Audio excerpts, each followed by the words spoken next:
Good afternoon, good evening, wherever and whenever you're watching this. This is ACSOM on a Friday in the Friday Bulletin, which means, as always, my name is Laura Bradburn. I'm joined by Tony Haggerty. How you doing, Tony? I'm very well. As you can see, I'm channeling my inner Russell Boyce today with the Adidas trackie. All right, so I'm looking all the better for it, I have to say. That's very kind. It's a clean and white the day after last night, isn't it? So there you go. Entirely appropriate, always appropriate. And we're also joined by Jim Orr. How you doing, Jim? Good afternoon, Laura. Yes, it's been another big week in Celtic, in the Celtic world, I have to say. Not so great a result against Livingston, obviously, but followed up by a more than satisfying win against Ferencváros, and we will get into both as the show goes on. Thanks everybody for joining us wherever you're watching. Don't forget to like and subscribe on the YouTube channel to get more coverage from us. Jim, I'll come to you first. That Livingston match last Sunday, one of those hitting your head against a brick wall matches for me. How did your assessment of it go? Last Saturday, Laura, just to correct you there. Apologies, they're all merging into one. It's a bit of a shambles today.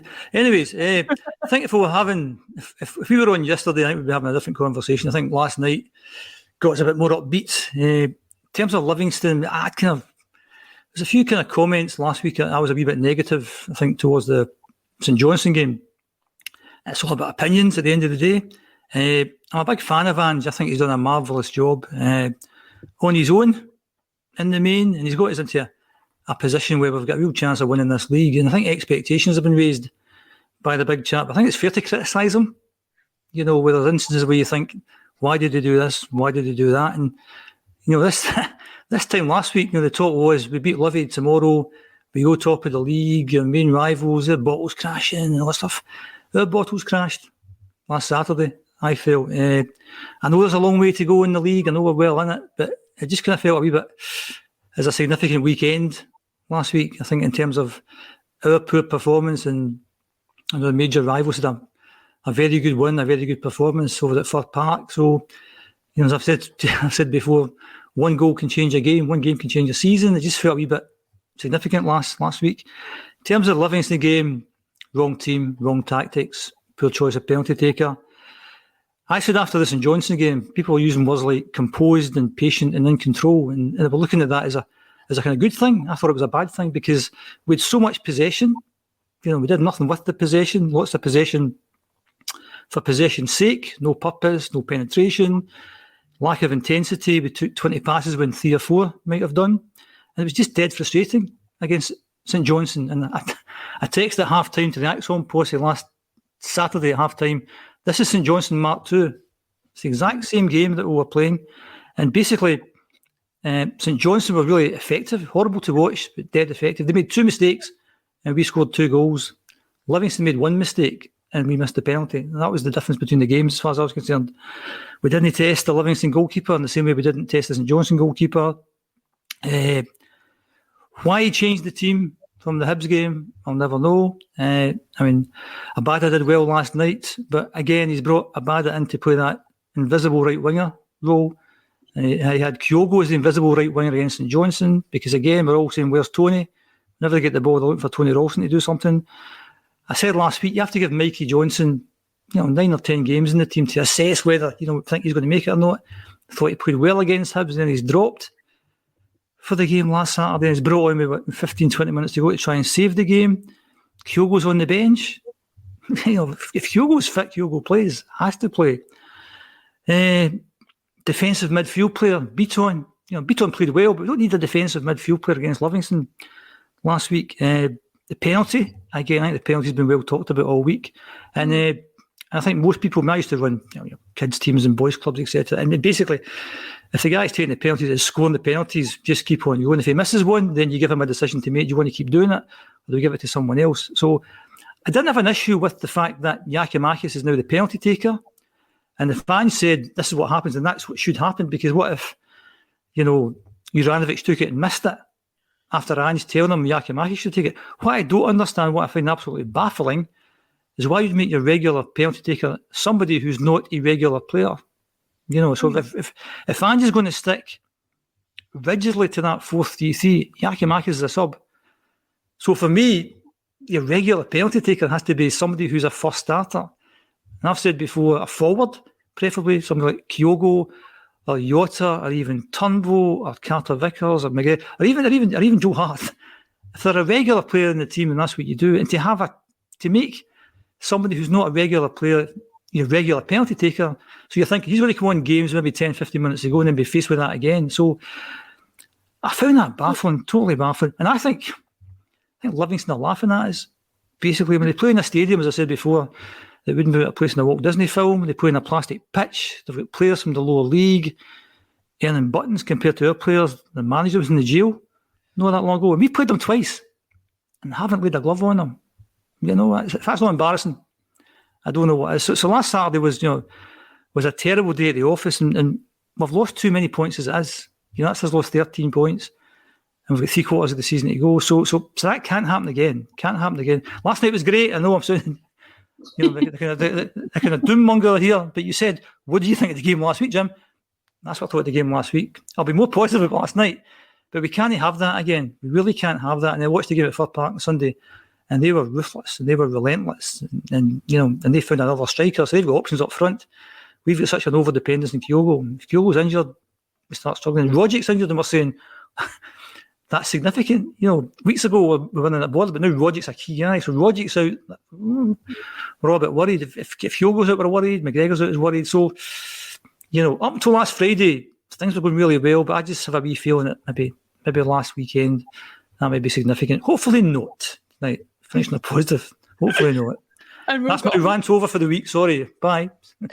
We'll get on to the positives of last night in due course, but obviously, being the Friday club, we've still got some stuff to go over from during the week. Tony, I'm sure you'll have spoken about it on Monday, but before we get into that, just want to say congratulations on the news that you shared on Twitter. You're, of course, now going full-time from Monday with the Celtic Way, which anybody watching, if you want to read a bit more of Tony's fantastic writing, I have to say, and I'm not just saying that because he's a mate, I'm saying it because it's true, and it has been since long before I knew him. You can subscribe to celticway.co.uk, £1 for 2 months, as you can see on the screen there. But Tony, I'll come to you. Laura, thank you very much, and to everybody that got in touch over Twitter and Facebook and through this, thanks a lot for your kind words. Really appreciated. Always very humbling. I also think it's fantastic, and he's no mate, so always very humbling, to be fair. So yeah, thank you everybody, appreciate it.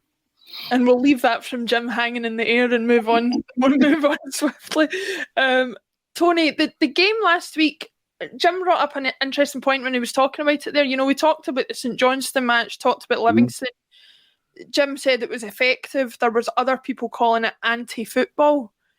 My personal feeling on it is, whoever you are as a club, whoever you are as a team, you do what you feel you need to do to get the points. Yeah. Surely it's up to Celtic to overcome what some people might call that anti-football and break it down. Yeah, I agree. I subscribe to a lot of what Jim said there. Livingston have taken 4 points out of 6 off Celtic this season. They are kind of laughing because they know when Celtic play them, they're not going to change, or certainly Ange isn't going to change. So it is up to Celtic to find a way to combat that rigid defensive system that they use, and fair play to them. The difference is, the reason why they didn't win 1-0 against Celtic on Saturday is because they didn't create a chance.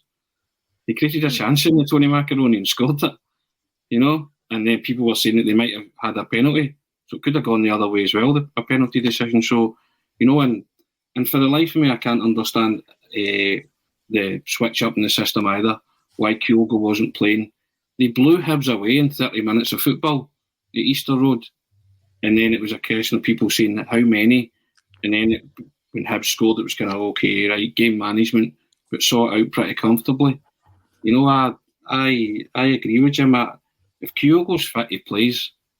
Right? This rotation and Claudio Ranieri Tinkerman thing that Ange's got going, easy for me to say. It's frustrating the life out of the Celtic supporters. If you're talking about the Livingston game, but as I said to you off air before we came on, this team continues to frustrate the living daylights out of you and delight at the same time. If you take Livingston in isolation in last night, so it's going to be that kind of season, and it's going to be that kind of season because of the manager's tactics and formations and the way he's rotating the players. We accept that. But as Jim says, we're in with a fighting chance, more than a fighting chance of winning this league. But we have to stop dropping stupid points. And then last night, again, the flip side of that, we played superbly well. And to borrow Jim's analogy, Jim said that in order to win football matches, you need every player being a 7 and an 8. The start 11 last night were 7 and 8s, Jim. I'm sure you would agree. Yes, yeah. Last night, yeah. Every player was a 7 or an 8. Even a badder, yeah. Correct, even a badder, which is why we won that game. Yeah. But there were still 2 moments in the game where we put ourselves under pressure and did silly things. And there was also a moment where I spoke to you off air about, the fine margins when Kyogo's going through. The guy makes a great defensive clearance, but small things, if that goes in, it's 4-1, you're cruising, So you need to marry these things completely. That's maybe a nitpick, but I say to you, if Henrik Larsson's going through and he chips it like that, it goes in the net, doesn't it? And I know the boy made a tremendous clearance, but when I looked at it, Kyogo didn't hit it as hard as maybe he could have. And Jim, we were speaking about it last week, about chances converting, and they score 3-2, 5 minutes to go. They weren't that great that they put you under pressure for that, the whole of that 5 or 6 minutes. But had that been a goal by Betis, to make it 3-2, you would have had 6 minutes of a total bombardment, and you'd probably have drawn 3 each.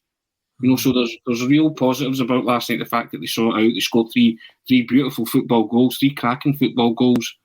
But conceded 2 off their own back by mistakes. I mean, one by Abada, and the other one by Mikey Johnson. So, as I say, frustration and delight with Celtic, and that's the way it's going to be, I think, this season. Here's hoping it's more of the latter as opposed to the former. Well, moving on to the delight of last night for a bit. Jim, what about last night was it, do you think, that was so different to last weekend against Livingston? What were we doing differently? Or was it just the opposition that we were up against that allowed us those chances? I think the latter of them. I thought after the first game I was a bit disappointed. I thought we played really well in the first game. I just to echo the point Tony made, we weren't as ruthless in the first game, and I just had a wee, again, sneaky negative feeling that may come back to haunt us, the fact that we didn't, maybe score 4 or 5, and then that would have guaranteed that third place in the mighty conference. And I thought the other 2 teams in the group would have been a bit too much for us in terms of getting that second place. But both games last night has given us a lot of hope. Certainly going away from home and scoring 3 goals and been playing really well, and then Betis getting absolutely horsed over there, which means that, if results kind of go away the next game, it could be a brilliant night at Celtic Park in a few weeks' time under the disco lights. So who knows what may happen. In terms of the game, we have to find a way to break down teams who put men behind the ball. And to me, you do that by playing 2 wide players who take players on. So if you play, and I'm not having to go at Abada or Kyogo, it's just if you play them wide and the right, they're not going to take players on. You're not going to get to the byline. And what I found a bit weird last night, even when we brought Mikey Johnson on, he never once went to the byline. Because I'm behind those goals and you're thinking, come towards me, and then cut it back. He kept cutting inside and knocking the ball back. So for me, I think you need to get to the byline. You need to turn players if you're trying to get through a packed defence. And we had the big chap in the centre, and he was very, very quiet, but wasn't a lot of service to him. I know there was loads of balls into the box. They weren't particularly of great quality, but I think you need to take players on and get teams turning. We didn't turn Livingston last week. They found it pretty straightforward, and that's my concern. If they can find it pretty straightforward, teams who have got better quality players than them in the Scottish League, they'll be thinking, if Livingston can do it, we can do it as well. Last night, Ferencváros, maybe a wee bit like Hibs, they came out, they wanted to win the game, and anyone does it against this Celtic team, they come in for a hard night. Because what we had 2 absolute quality players in Kyogo and Jota. They didn't have those players. If they had those players, the chances are they'd have won the game. But Kyogo's awareness is fantastic. Jota's ability to take players on, shoot from distance was great. Kyogo's pass to Abada was fantastic, and a really good finish by Abada. And that, to me, confirms again that he's a striker, or he's going to play just off the striker. He's never a winger in a month of Sundays. And he just finished that so calmly, just like a good striker would. So I think Ferencváros had to win the game. They had to give out. I think that played into our hands. Scoring the goal early was good as well. And then they equalised and you think, oh no, here we go again. And I know Abada made this mistake, but it was dead unlucky in terms of the deflection it took. But good mental strength last night. I thought it was poor mental strength against Livingston, but good mental strength to go there in their own patch, take the game to them, scored the goal, looked fairly comfortable most of the night. Joe had 1 or 2 wee saves. They had a few shots from distance that didn't trouble us that much. It's quite funny, John Hartson said something right at the start of the second half. I think they had a shot and he said something like, oh, that will never trouble Joe Hart. And then next thing hit the bar from distance. And you're thinking, shut up, John Hart. You know what you're talking about. So I thought we were fairly comfortable. And as Tony said, we could have made it 4-1 and it could have been any number you wanted after that. We don't kill teams off when we're ahead. I mean, those 2 6-0 games apart, we've got the potential to kill teams off. We've got goals all over the pitch. I think we need to do that. I thought Ferencváros in the first game looked okay the first half, but once we get a grip of the game, they were a pretty ordinary looking team. And I thought the same last night, so it wasn't an away victory on the scale of Lazio where you go, to Italy and beat a real high quality team. We won away from home. That was the day we won away in Europe. It was great. It's good to watch. But the main stuff is back in the Scottish Premier League. So we have to kind of take that kind of performance. And it's good to win because that builds confidence. Again, you want to take that in. And I heard Tony on Monday talking about that. That's the win and run. Came to a kind of crashing halt, and that affects confidence. But hopefully last night things have moved on. But to answer the question, I think Ferencváros came out to us. That gave us the space, and we've got players that can exploit that space. And if they make a mistake, we'll pounce on them. The guy made a mistake. Abada has got a bit of pace about him, pounces on him. Did he pass a pretty good pass to Kyogo? He had to turn round and adjust his body, but fantastic finish. Jota again, great move with Turnbull and Kyogo and Jota for the goal. So I think the key last night was they wanted to come out, and if you want to come out, we've got a chance. My concern is when teams sit in, and we need to find a way to beat that. I think to beat that, you have to play 2 out-and-out wingers to take players on. At the moment, that would be Forrest and Jota to do that. And just please, Ange, mate, don't play Kyogo or Abada wide because it plainly doesn't work, mate. Well, it's some interesting points that you raised there. I definitely agree with the fact that, when players come out to play against us and play their own brand of attacking football, that's when we were at our strengths. Brown Warrior says it is difficult to turn 2 banks of 5 sat on their own 18-yard box line the way Livingston were. Tony, that did stick out to me last night. We are so potent on the counter-attack. Yeah. When we have people that can pass and run like Jota, people who can finish like Kyogo, the problem does come when we're not facing that. Yeah. Of course it does, but I'll give you another stat. That was the 11th straight game in European away games that Celtic has scored first. We've only won 3. We've only won 3, right? So it's not really a problem scoring away from home. The problem has been holding on to it and winning. Yeah. So but bit by bit it's coming together because we are starting to score regularly against anybody in Europe away, which is a good thing. So these are things that we have to build on, and that improves confidence levels too. At any level of football, Laura, if teams are going to sit in and play 5-5, it's difficult. I don't care who you are, Livingston, bottom of the league team, whatever. That's a difficult skill to break that down. It almost becomes an art chess game, and you're moving pieces around and players around a board, a football park. But you have to find a way. Good teams find a way to break that down. And if Celtic want to be a good team, as Jim says, that can't happen. Teams are now going to say, right, well, if we go out to play football against Celtic, they'll tear us apart. What do? We'll just sit in, we'll camp in, give them the ball, and they'll try and play around us, but they'll get fed up and they won't be able to break us down if we just stand there rigid and don't move. And if you can drill your players and get them to do it, which David Martindale clearly has done twice, you can do a number on them. So that's our frustration. That's when that comes in. Because that's the way teams are going to play against you. Livingston ain't going to be the first and last to do that to you this season. You want to come out and go toe-to-toe with Celtic, they'll rip you apart because they've got potency from middle to front. But if you want to sit in and say to Celtic, come and break us down, that's where we struggle. And that's why fans are so up in arms about results like Livingston, because the potential is there. They are. A lot of fans think they're on the verge of something special. It could be, but you're not on the verge. And I made the point about the win and run. Well, it is about confidence. We're still on a 7-game unbeaten run. 1-6 and drew 1, which is great. because it could so easily have been 7 out of 7.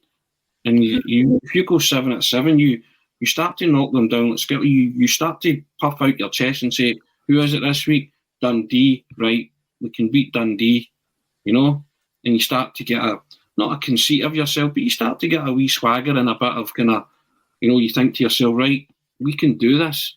So last week was just the jolt that it gave you in terms of bringing you back down to earth with a real thud, and the insipidness of the performance. You can accept that if you've bombarded that goalkeeper, you've hit the post, you've hit the bar, and it's just not your day. But that wasn't a day like that. And the frustration was that how could it go from battering Hibs in 30 minutes to Livingston to then producing a performance against Ferencváros in an away tie in Europe, all in the space of a week. It just baffles you. I think also the fact, there was a comment that you said, Laura, I don't see the comments, but 2 backs of 5 is difficult. No, it's not difficult, basically. If that's what we're accepting, then we're in trouble, basically, because what we should be saying is every time it comes to Parkhead, if you want to come and attack us, we'll hammer you. You want to sit in, we'll hammer you. And the reason we'll hammer you is we're going to have quality crosses into the box. Now, don't want to refer back too much to the game at Fir Park last week, but the quality of their crosses into the box was phenomenal. James Tavernier maybe not be too good at the back, but the quality of his crosses is unbelievably good. We need guys who can cross balls into the box like that. We need players who can take players on in the wing, get to the byline, cross them. We need guys who can shoot with good accuracy for 20, 30 yards. We need to bombard teams. If you want to sit in, then you're in trouble as well. Right? We can't accept the fact that 2 backs of 5 is difficult. Not for us, not against Livingston. If it was AC Milan came and did that, fair enough, this is going to be difficult. But if we're playing Livingston or St Johnstone or Ross County, and I think all those 3 games were exactly the same. If you go back to the Ross County game, it was the Carter Vickers goal that kind of opened the floodgates a wee bit. But St Johnstone and Livingston was a complete identical game. If teams aren't intent in playing football, there is a difficulty in that. You know what I mean? I know it shouldn't be, but there is. If there's no intent in moving, it's very hard. And I know I know that Celtic on paper should beat them, but if a team has no ambition and no intent in playing you, you have to find a way. That's why the manager gets paid the money that he does, and the players get paid the money they do to find a way, be a good team, and good teams find a way. But that's what I'm saying. In terms of last Saturday, in terms of last Saturday, there was no intensity to the game. Right, we do that, playing along the back, play back to Joe Hart, play along that. So you need to have higher intensity. You don't need to play a defensive midfield player, irrespective of who he is, at home against Livingston. You need another offensive player in there. You need to take more shots on goal, get them in the box, see what happens. You need to take players on. Now, Jota did that. Abada didn't do that. You need better quality crosses into the box. Ralston's been fantastic this season, but maybe crossing's not his kind of major forte. We've got a right back playing left back. He's never going to cross the ball with his left foot. So if you add all those things together and you start doing all those kind of things, then 2 backs of 5 doesn't become the big problem it should be. I know it's difficult, but if you do all these things, and if you play Kyogo up front, maybe that'll give you a better chance as well. Talking about crossing, I would dig out Trent Alexander-Arnold's cross the other night for the header for Diogo Jota. Honest to goodness, it was just bang on the money. I mean, it was just and that's how you cross a ball as a fullback. Absolutely insane delivery, it really was. It was. I mean, all the guy had to do was just let it hit off his head and go in the net. That's how you cross a football with intent, and you break down a stubborn defence. So it can be done. And I think also that's what players have to work on. So Tony Ralston's got his new 4-year contract, whatever. So what you want to do, Tony, is get better at this, and this. You work on that in the training pitch, and Ange will be great for that. But what I'm saying is that I think the quality of the crosses into the box, if we're putting a right back at left back, you're not going to get a lot of quality into the box, I don't think. I've always said, Jim, if you're going to work on deficiencies in your game, then take 100 balls after training and cross them in to somebody's head till it becomes second nature. Yep. David Beckham took free kicks after training, 100 free kicks after training till it became second nature. So if you're going to get service like that, if Ralston goes down the line so many times, then that's something he has to work on. But surely Ralston should see that himself and say, do you know what? I'm going to stay behind. I'm going to cross till it becomes second. I'm putting it in somebody's head, or I'm putting it into an area where players can attack it. You know, because I think 40 crosses they put in against Livingston, didn't they? Something like 40. And nobody was anywhere near them. So, again, as you say, that it's that lack of quality when you get to that area of the pitch. So how do you get better? You work at it. You know, I'd say to Juranovic as well, even if it's not natural, I'd say to him, if you're going to play there, start practising crossing with your left foot. Because it is an outlet. It is, you know, you can score from it. It's an asset. So if you've got guys like, and even Jota and Forrest and Abada, you know, say to them all, right, guys, this is the way we are going to play. You know, it's up to you to get that delivery right. I think the problem we have with that, though, is, you know, you look back at the classic teams that we've had where crossing was a major part of our arsenal. The Martin O'Neill team had Agat and Thompson crossing in, but they also had people in the middle who could header a ball. They had Sutton, they had Larsson, they had Hartson. My only concern with crossing a ball in is, who do we have apart from the centre-backs who's an aerial threat? We thought Giakoumakis might be that because of the way he's built, but he's not shown that so far. Furuhashi's certainly not going to be that.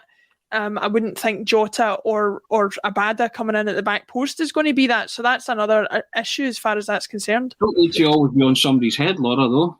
You know, so we're just talking about working on movement as well with Kyogo, because Kyogo's not the tallest. So there has to be some way that you can work on things and say, right, okay, near post runs, back post runs, or whatever. I mean, how many times did Larsson get in front of his marker from a cross ball and flick it home? You know, it became second nature where the ball was fizzing across and you expected Larsson to get his toe on it, or Sutton or someone, you know, low or high.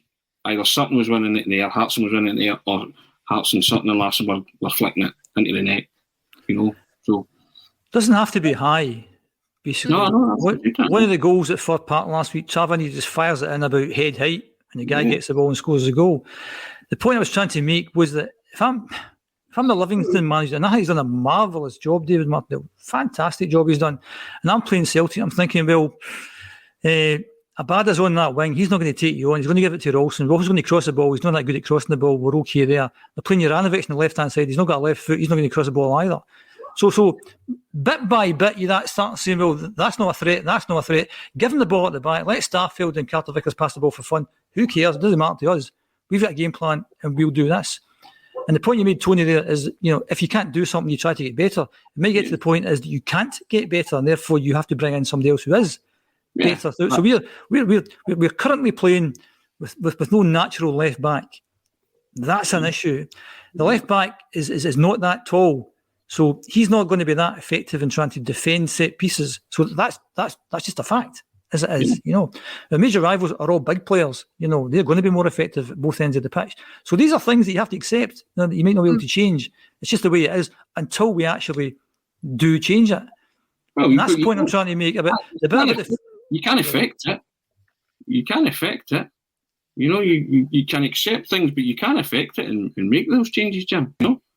I accept that, but what I'm trying to say is that in terms of what would I expect watching that Celtic team last week, I'm not expecting great quality crosses in from Ralston. I'm not expecting Abada to get to the byline to take people on. I'm not expecting Juranovic to put over good crosses from the left-hand side. So straight away, there's a number of things that I know is not going to happen. So my point is that I'd like to see those things happen. So as you say, Tony has to be better at those crosses or we bring someone else in. Abada can't play in the wing. Forrest has to play in the wing, because the point about putting balls into the box, as you said, Tony, it's not about just putting high balls into the box. You get to the byline and you cut the ball back. We don't do that. Hardly. I was going to say we don't do that enough. We hardly do that. Never mind enough. Yota's our guy. Yota's the guy who hits his head up. He goes at players. That's what all the threat is. There's not a lot of threat down that right-hand side. And if you're a Livingston or a St Johnstone and you're putting a game plan together, you're going to work on that, because basically they're not our weaknesses, but they're not our strengths. And what we have to do is have a team full of strengths. That's the most dangerous one to defend, though, the cutback, the low cutback. Correct. From somebody running in. So that's what I'm saying. You can affect that. You can work on something like that you know, and surely Ralston, Juranovic, Jota and Abada could play a low cut back in, you know. But then you ask the question, I mean, that point I made earlier was basically Mikey Johnson comes on and not once did he hit the byline. Now, is that Mikey Johnson's choice? Or is that what Ange's telling him? Don't hit the byline, keep the ball moving inside, look for a shot and go. I don't know whose choice that is. But it was incredibly frustrating to watch last week. Crowd are going bonkers. You know, get to the line, cut it back. We've got the big chap in the middle. And in fact, the last 20 minutes or so, we did go 2 up front. We did go the Kyogo, Giamakis up front. So we had guys in the box, get to the line, cut the ball back. And that was why, you can tell in my voice, that was quite a frustrating game last week because there was so many things. Because when a team wins their games, you can't have a go at the manager because all you can get is 3 points. And if you get 3 points, no matter what you think, you should have played this guy or that guy. I've got the 3 points, talk to the hand. Right? Yeah. If you don't get the 3 points, you then start to analyse, why didn't you get the 3 points? What are all the things that you could have changed that may have given you a better chance to get the 3 points? And I thought there was tons and tons of things in the Livingston game that he should have done. And that's fair comment, Jim. As you said earlier, you can start to analyse and criticise now. Mm-hmm. You know, because that last week was unacceptable. Correct. Yeah. Correct, yeah. We're agreeing. Last week was unacceptable. Even though you're not a mate, we're still agreeing. Good. Last week was unacceptable. Last night was more than acceptable. I think great. Aye. And Tony, I'll come to you first on last night. I didn't realise how important the European games were for me until I saw us playing well in it. You know, everybody, it is a bonus. I get that. The league is a priority. But what we've guaranteed with guaranteed football after January, surely is something to entice signings in January with a bit of European football, whether as it comes on our strapline in the Europa League or whether it comes in the conference, it's still European football of some nature to attract people, is it not? Oh, without a doubt, that's a big carrot for guys coming in January. But I've said before, why can't Celtic be competitive, fiercely competitive in both fronts, the league and Europe? That's how we've made our reputation, we've carved our name. No, both of those arenas. You know, and I said at the start when the draw was made for the group, I said have a rip at it. You've now got 2 games where you can have a rip at it, and your fate's in your own hands. You know, and I wrote on a Celtic Way last night, and I told you this off air. I said European football bonus, yeah, of course, but that's an extended run beyond Christmas, and it's came calling. So we don't want it to be a conference call. We want to stay in the Europa League. So we want, so we have to go out and get 2 good results that will secure that, beat Betis, and then go and get something from Bayer Leverkusen. Is it beyond them? I don't think so. But if they play like last night, it's certainly not beyond them. Play like the way they did against Livingston, against Betis, or Leverkusen, then you'll come across. But it's in them. That's what's frustrating. These kind of performances are in them, and they can dredge them out every now and again. Because, as we've noticed this season, for bits of games, Celtic have been pretty irresistible. Talk about the first half hour in Betis, the first half an hour against Hibs, St Mirren, Dundee, fine. The 6-0 games, so, and against Hearts in the 3-2 in the League Cup, so for like half an hour in various games this season, Celtic have been really, really good. They've hit those heights that we're expecting it, and now we're getting more and more players back. 3 substitutions last night, 3 forwards for 3 forward-thinking players. So bit by bit, it's coming together. But when you are given the chance now, you need to contribute. That's the big thing. Last night, go back to it, every player in the start 11 was 7 or 8. Then we brought on the players for the last 20 minutes, and the levels dropped. I get that, but Giacomakis, Mikey Johnson, and Forrest, they didn't contribute much, did they? And that's a big 20 minutes. And thankfully they saw out the game. But you're looking for something in those 20 minutes from those 3 players. To shore it up, to do. I mean, Mikey Johnson contributed to the second goal by giving the ball away. And as Jim said, what's his instructions? What's he been told? If that's me, I'd be thinking, I'm going that way. Just run the clock down, get us up, territorial advantage. And, out of the three of them, Giakoumakis was maybe the one that kind of tried to hold it up and jostled and bustled around and did what a big striker does. I think you're exactly right there. I think Giakoumakis had very clear instructions to make sure the ball stayed away from our goal as much as possible, and he did that. Yeah. Right. And the two wide players should have been given the same instructions. But as Jim's already alluded to, what were they doing? Because, they weren't taking it for walks, weren't taking it for runs. He made the substitutions great, but there was still 20 minutes in that game to go. And I know they were 3-1 up and looking very comfortable, but it took that goal in the last 5 minutes to give you a 5-minute nerve shredder. But thankfully, they never created much. But had they scored, 75 minutes, I don't know if Celtic would have sorted out with those three players in offence, and the attack. So I know that's ifs and buts, and it didn't happen. But you have to sort of say, right, there's good things, and amongst some other things that need tweaked, need worked. Mm-hmm. And as Jim says, we could do them better. You can always strive to do better. But back to your original point, the fact that we're in European football after Christmas is great, and that is something that you can offer players coming. And some of those players are allegedly ones from the J League that Ange knows. A left back, Rio Hitati, has been mentioned. Daisen Maeda, a striker. So if these are the kind of players he's targeting, then they're coming in to contribute and goes. Jim's favourite phrase, first team ready.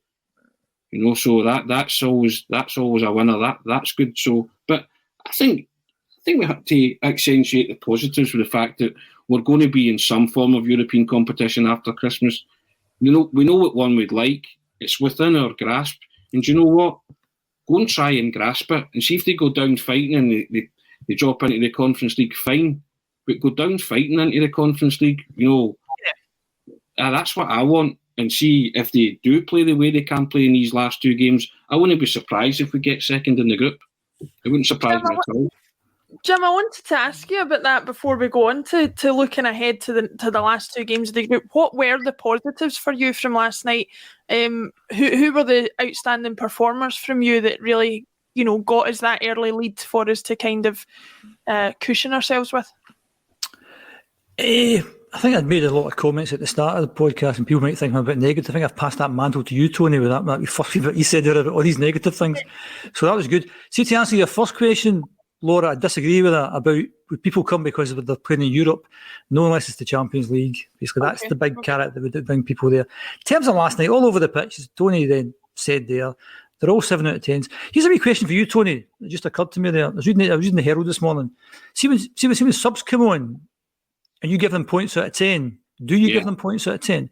Because Liam Scales at 1 out of 10. That's harsh. That's harsh. Well, basically, I get a mark. You get a mark for coming onto the pitch because he got like a minute, didn't he? It's not harsh. It's 1 out of 10. I can't give a guy 0. You know what I mean? It's not applicable. That's just not applicable. Surely. Well, maybe so. I mean, they have to get some kind of mark. You know what I mean? Well, I disagree with that. I totally disagree with that. Anyway, to answer Laura's question, I thought they were all great. Joe Hart's a fantastic signing. Stephen Welsh comes into the team. Apart from the wee slip he had, was very confident throughout the game. He dovetailed well with Carter Vickers. Ralston again was outstanding.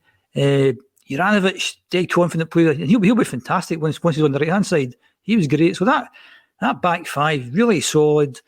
They kind of kept chances to an absolute minimum. They were shooting from distance. McGregor is outstanding as usual. He must play so many passes, and they're dead accurate. You watch a game of football, I don't know how many touches of a ball he gets, but very, very rarely does he have the ball away. And that's astonishing for that many touches. I thought Big Beaton was pretty assured playing in the position that he's used to playing in. So hopefully he's not out for any length of time. Turnbull was great. Turnbull was the one you thought, wow, he's like, that's actually up a level. I thought Abada was Abada, but he chased the ball down for the first goal. He didn't take anyone on, but really calm finish, superb finish for the goal. Yeah. Kyogo was just different class altogether, chasing all over the park. Great finish, great pass. And Yota's great as well. Plays with his head up, takes players on, runs at people, shoots on sight. And I had to go at him the last couple of weeks for some of the balls he blasted over the bar, but that was just unbelievable goal last night. Have I missed anyone out? I don't think so. I think that was pretty concise, I have to say. 3 subs came on. Those were the exact subs to make at that time. Give them more to worry about. Give them more to worry about. Yakimakis, I thought, did okay, put himself about. Forrest and Johnson were a bit quiet. Johnson makes that mistake to do that. And, because we're 3-1 up, it wasn't such a big thing. But, if we were 1 goal up and you give that ball away and all of a sudden we drop points and we were maybe well in for second place, that'd have been a huge thing. So you kind of gloss over that. But I think you should never gloss over these things because it's all these incremental things. And Tony talked about small margins. It's all these things that you can't do that. You got away with it last night. You got away with it. You can't gloss over it, is it, Jim? You can't gloss over it. You can't gloss over that. And I think that if you accept these things, you'll do them again. So I would expect once they're back in the changing room, I'm just having a go at them. A badder for the first one. You don't do that, son. You can't do that because one mistake changes a game, one game changes a season or a cup competition. So in terms of last night, it was really good to watch. I kind of watched it in terms of the league games of this season. Every game's a bit tense. Every game's very tense.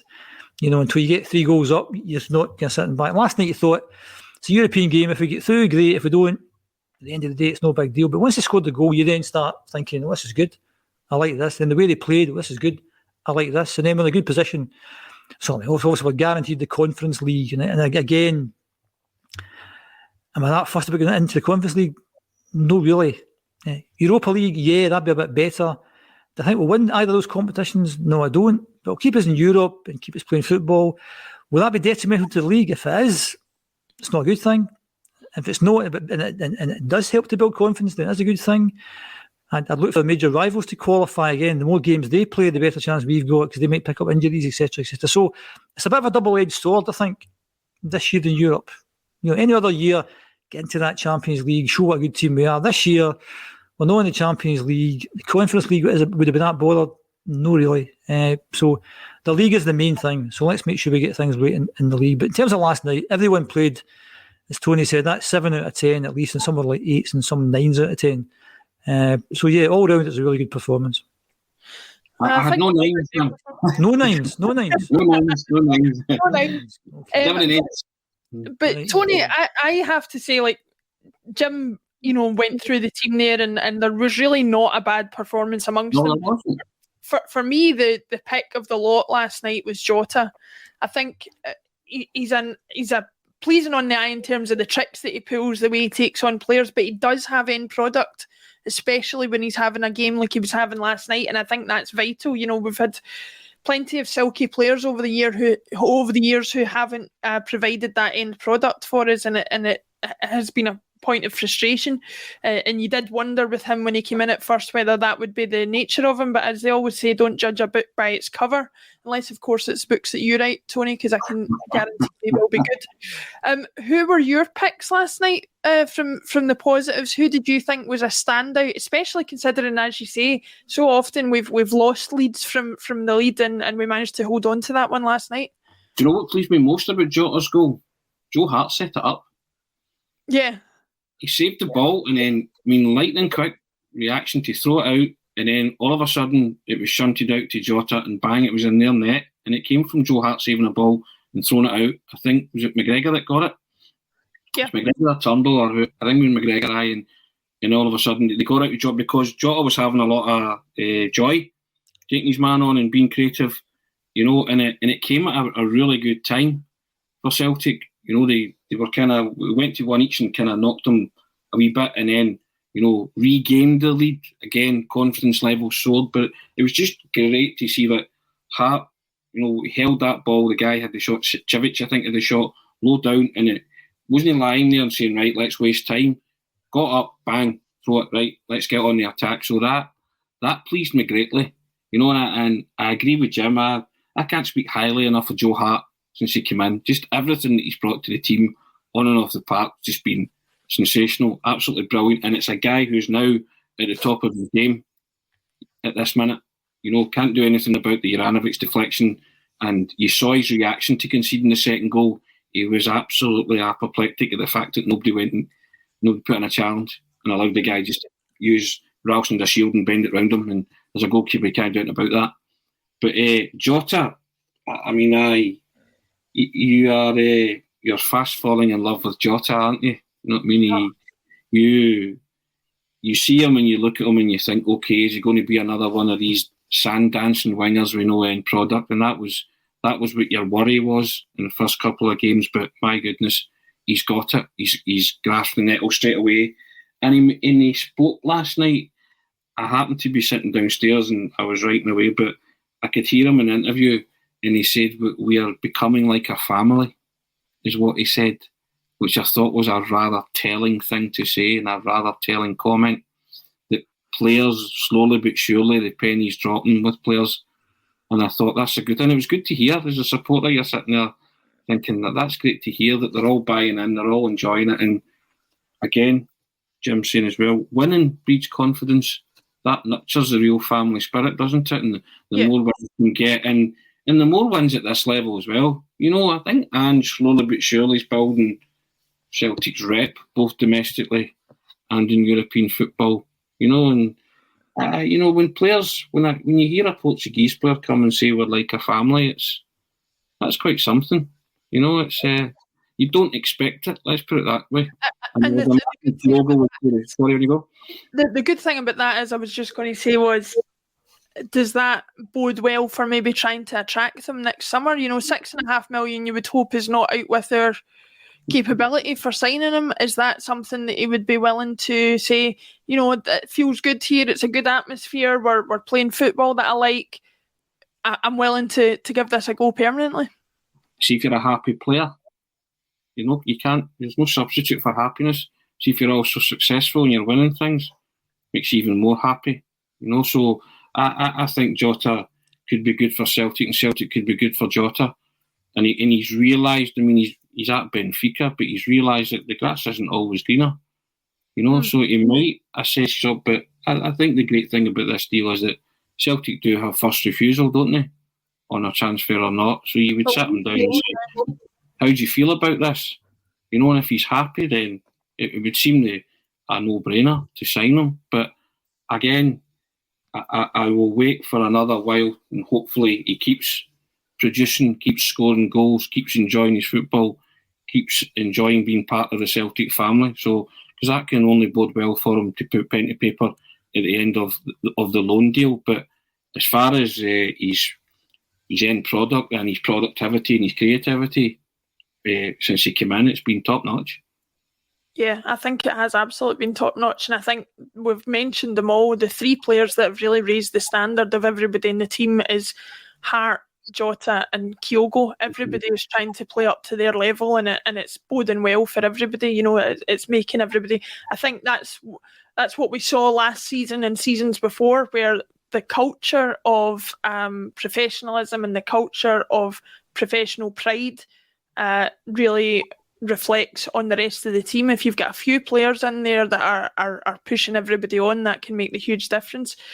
Speaking of which, the strap there says Ange Postecoglou keeps Celtic's Europa League dream alive. I think we've all said Europa League is where we would want to be than Europa Conference, and obviously a little bit of that will depend on results elsewhere in the group. But looking at our two games to finish out the Europa League, Jim, we've got Leverkusen away from home in match day 5 on the 25th of November, and then we've got Betis at home on the 9th of December.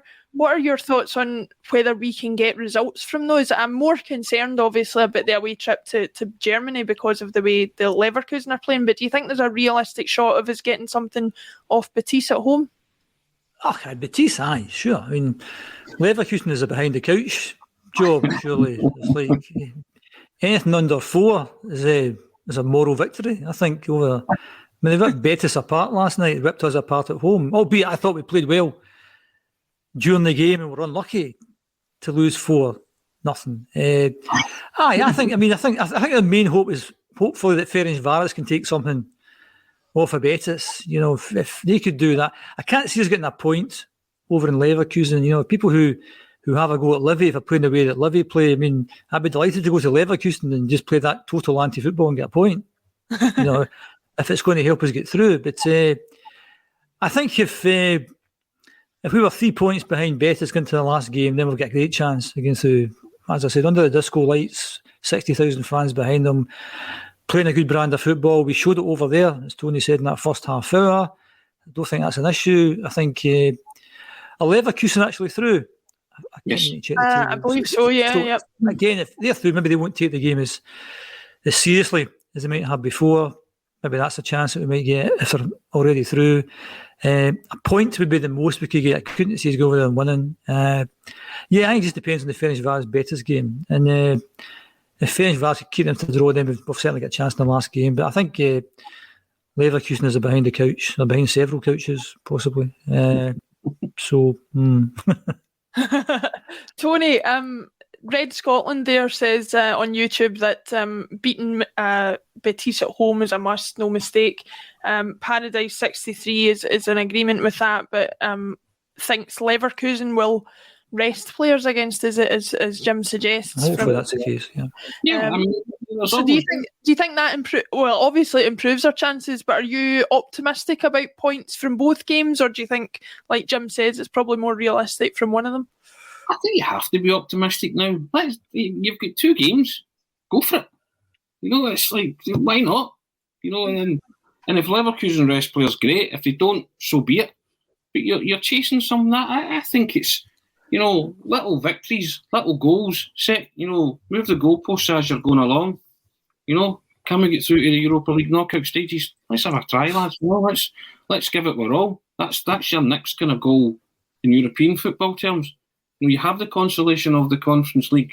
Okay, great, but let's go and have a rip at this. Let's go out all guns blazing. And if we fail, we fail, because we know we are still a team that's a work in progress or progressing as we're going along. But I would target that. I would say, right, let's see if we can get this second place in the group.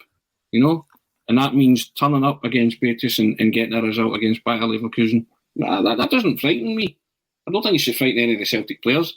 I know Bayer Leverkusen turned us over and they were impressive, but I'd like to have seen what happened that Celtic scored in the moments that they had in that game.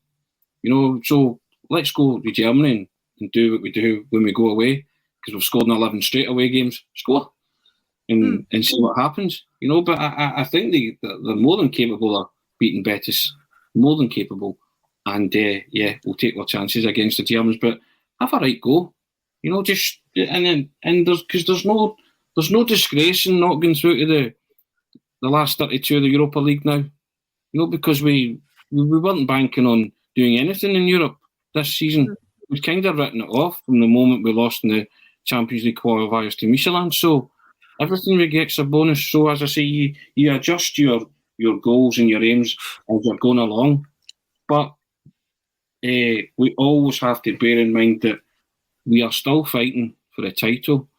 You know what I mean? That's first and foremost. That's uppermost. That's our bread and butter, and we cannot afford any more Livingston-type games. You have to be clinical and ruthless now in the league games between now and the end of the season. That's just the way it's going to be. I think also, Laura, it's just a shame the sequencing of the games. I think if we played Betis next, packed Parkhead, and we were to beat them, then we go 2 points ahead of them, and then they're under loads of pressure for the last game. Whereas, I think if the results go the way we think they're going to go, then the Betis game's a bit of a dead rubber, and then we maybe can give a number of fringe players a game if that's how it turns out. But just a shame of the sequencing, because that'd have been a great game to play Betis next. I think that'd have been really good. But we are where we are. Yeah. So. You could have been flying off that result, and like you say, anything can happen when you're bringing a team to Celtic Park. But it'll remains to be seen where we'll be at. Like Tony says, we're in a massive fight for the championship, which resumes on Sunday at Dens Park, and it is Sunday. I've double checked that one, Jim. Good. This Sunday, is it this Sunday? Yeah. This Sunday, yep. 12:00 kickoff at Dens Park. All right, Laura, he's falling out with everybody. I'm no mate. We're digging you up for faux pas and all that. Nobody's my mate. I'm sure the comments will say that as well. Who's this clown? Yes, don't rubbish again.